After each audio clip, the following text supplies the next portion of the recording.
Hey guys, it's me, Lametria from Cutting Up Keto, where we slice and dice and serve up everything nice with no sugar and lots of spice. Now in this episode, I have for you guys a seafood dish that people that tend to get tired of beef and chicken all the time, we like to eat fish. So in this episode, I have for you something that I really enjoyed making on keto, which is some homemade salmon patties or salmon croquettes, depending on where you are. That's what, I call them salmon patties, but the traditional name is salmon croquettes. Now, traditionally, when you make them, you use a breadcrumb and some eggs to help it form together. But in this particular way, I'm gonna make it using some ground up pork skins. The pork skins, they actually taste pretty good, especially with this being a fried dish. Sometimes you really want something good and crunchy, and those pork skins, believe it or not, when they fry up, they make these actually really crunchy. To me, crunchier than they are when they're made with just traditional breadcrumbs. Now, when I make them not keto, I use panko breadcrumbs, and I coat them on the outside with panko breadcrumbs too. But like I said, what I found out is that using the pork skins, a little bit of experimenting, that it actually makes it a lot crispier. So I think that you guys that are, into trying new things on keto, you're gonna love this. You don't really taste, depending on how much pork skins you use, you don't really taste the pork rind in it. And I would advise you to read the ingredients on the pork skins that you have. There are so many of them that have so many unnecessary ingredients in them. I'm able to find some that are actually sustainably raised pork, antibiotic-free pork, and also all these carries a really good brand that's just pork skins and salt. So you really got to read those labels. Look out for the monosodium glutamate or MSG, which that can raise your blood sugar levels, and look out for maltodextrin and all those different added chemicals they love to put in pork skins. They just take the opportunity to just load those things up with whatever they want to put to make it flavorful, but you don't really need all that for a good pork rind. Also, to go with these salmon patties, I'm going to prepare for you guys a creamy dill dipping sauce, which it just sets it off. I'm telling you, it's delicious. You can use this dill dipping sauce for different things like vegetables or just to dip some chicken in. It doesn't really matter. You can even dip pork skins in it if you prefer to do that. It's really easy to put together, and it just really makes those salmon patties something that is just so good. I love a nice creamy, just something to dip whatever kind of meat in. I just love creamy dippy stuff. So I think you guys are gonna love that too. So I'm gonna actually put a link in the description box to that, because I know some people are not gonna want to watch this video just to get how to make the creamy dill dipping sauce. But like I said, I'm gonna put that in a separate video, and I'm gonna link it in the description box below. So without further ado, we're gonna get started with that right now. Okay, so here are my ingredients that I use to make this lovely salmon patties. I'm gonna go ahead and use 3 cans of this wild caught Alaskan pink salmon. I'm using this many, like I said to you guys before, we eat this as dinner, so you can do pretty good with just 2. But this will give you plenty of leftovers and whatnot. I have here some Old Bay seasoning, some onion salt, some dill weed, onion powder, Himalayan salt, black pepper, some pork skins that are raised without antibiotics. And I have here about 6 eggs, and I have the juice from about half of a lemon. And I have here some onions and some chopped green peppers and chopped red bell peppers. So that's all you really need here to make some really tasty salmon patties or salmon croquettes, whichever you prefer to call it. So we're gonna go ahead and get started assembling this right now. Okay, so now we're getting ready to go ahead and put the salmon patties together. So first I have, I already put my cans of salmon in there. I went on ahead and took some of the bones out, and then I, of course, drained it. So I'm gonna go ahead and flake it a little bit now with this fork here. But when I mix the whole mixture together, I actually just use my hands once I'm trying to make them into patties. So I'm gonna go ahead and get started seasoning them. So I'm gonna go ahead and put some Old Bay in here. And I just eyeball it. And then I'm gonna add a little bit of pepper. And add some onion salt to this. There we go. Now keep in mind, Old Bay is kind of on the salty side, so you don't need to use a ton of it to get that flavor. I'm gonna add just a little bit more Himalayan salt because I told you for that onion salt is not very salty. And I'm gonna put some onion powder.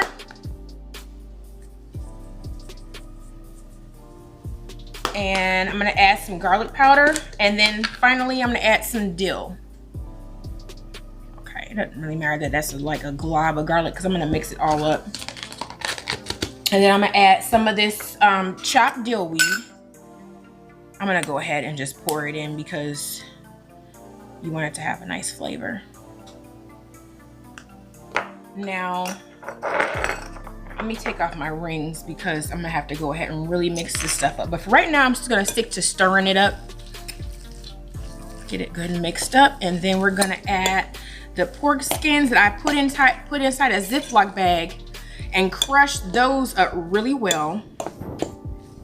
So that they're kind of like a fine, crumbly breadcrumb-like consistency. There's still a few chunks in here, but I'm gonna try and work my way through them.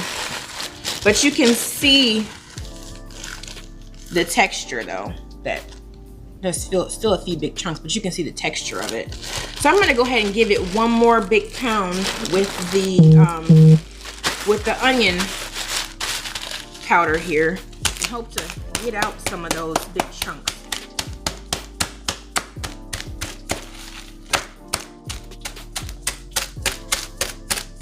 There we go. Okay, that should do it because at the bottom of it there is really ground up good. So we don't really want any chunks of pork rinds in the salmon patties, but you know, this isn't going to some fancy place. This is just for us to eat here at home.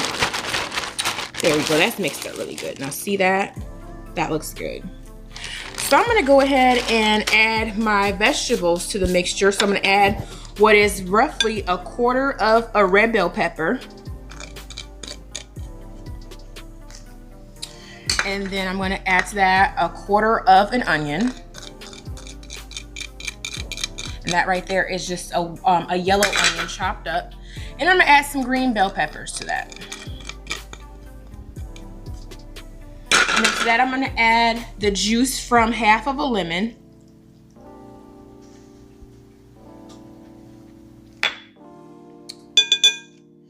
And then to that, I'm gonna start with half of these pork skins. I'm not gonna put all of them in there unless I need to, unless I notice that the mixture is not sticking together well. That's typically what I do. I'll just test it out and see first.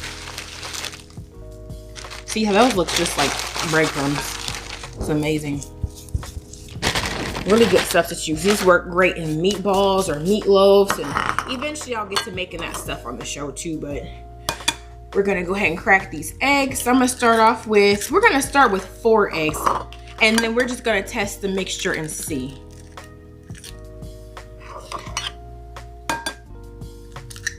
Now this is the part where I start to use my hands.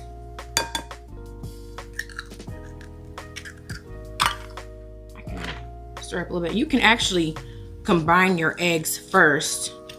Probably the smart thing to do.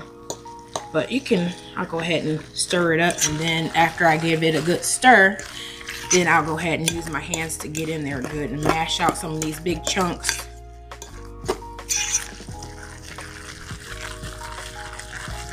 That looks like it's going pretty good right there.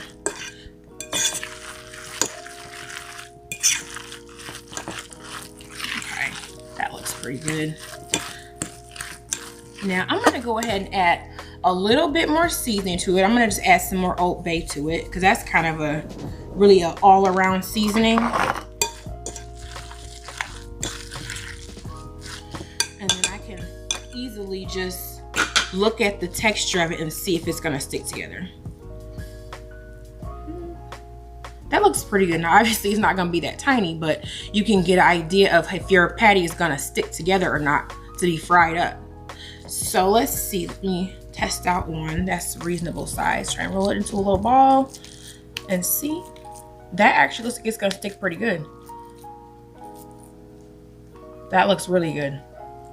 So I'm gonna go ahead and heat my skillet up, and we'll be back in just a minute to fry these babies up. Okay, first I'm gonna put some olive oil in this skillet here. Let that heat up. It's already kind of hot. Yeah, it's pretty hot. And I'm gonna go ahead and just start adding these patties. So just shape it first into like a little ball, and then if it holds firm in your hand, go ahead and put it in the skillet.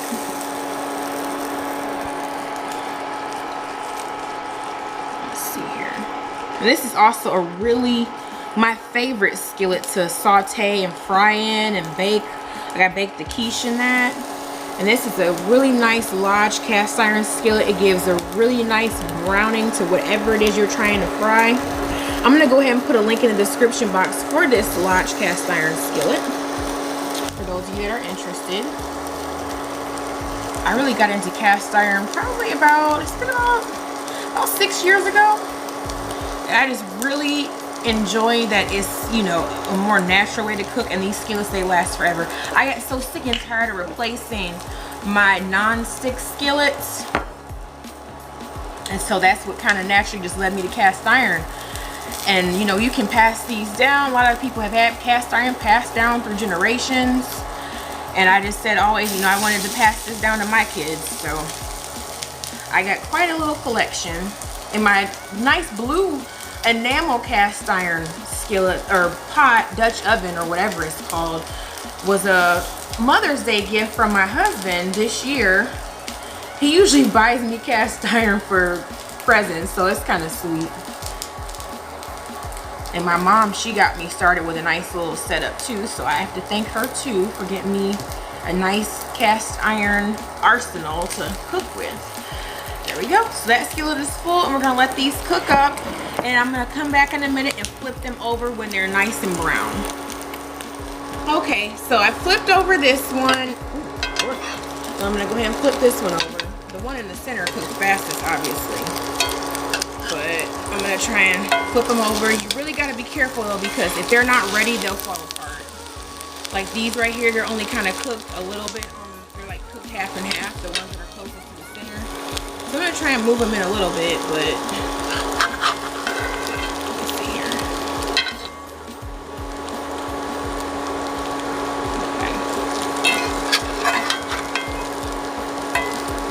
Okay, I'm gonna have to probably move them. They're falling apart a little bit, but for the most part, you see when they're good and brown, they stick together like this one. So we're gonna let them continue to cook a little bit more, and then we'll come back in a little bit when they're a little bit more done. Okay, so now I finished these lovely salmon patties, as you can see.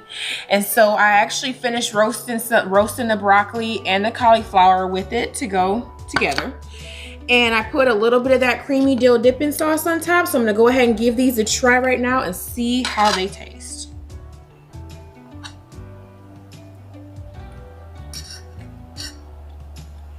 Wow, these are really good. And you cannot even taste the pork skins in this at all. It tastes just like a regular salmon patty, which is amazing. Wow. I really hope that you guys give this a try. I ended up using what I believe that I said that pack of salmon, I'm sorry, the pack of pork skins that I used wasn't even a really big pack, but when it came down to it, when it was crushed up, excuse me, for the 3 cans, it ended up being like a half a cup of the salmon, or I'm sorry, of the pork skins. So yeah, this is really good. Let me taste this roasted curry cauliflower. This is really good too. Everything turned out great. This is the perfect ketogenic meal. You've got salmon with omega-3s. You've got a nice fatty dressing to go with it. And you've got your cruciferous vegetables that are known cancer fighters. And you've got some curry on there that has the turmeric also in it. And some olive oil. And so this is gonna be a favorite of you guys, I'm pretty sure. Those of you that like fish. So here we go. So guys, as always, if you enjoyed this video and you enjoyed what you saw from me today, go ahead and hit the like button, and don't forget to subscribe if you're new to Cutting Up Keto. And on that note, I'm gonna go ahead and finish these delicious salmon patties, and I will see you guys in the next video. But don't forget, I almost forgot to tell you, don't forget to hit the notification bell, so that way you are notified of every new episode that I upload as soon as it's uploaded of Cutting Up Keto. So on that note, I will see you guys in the next video. Bye.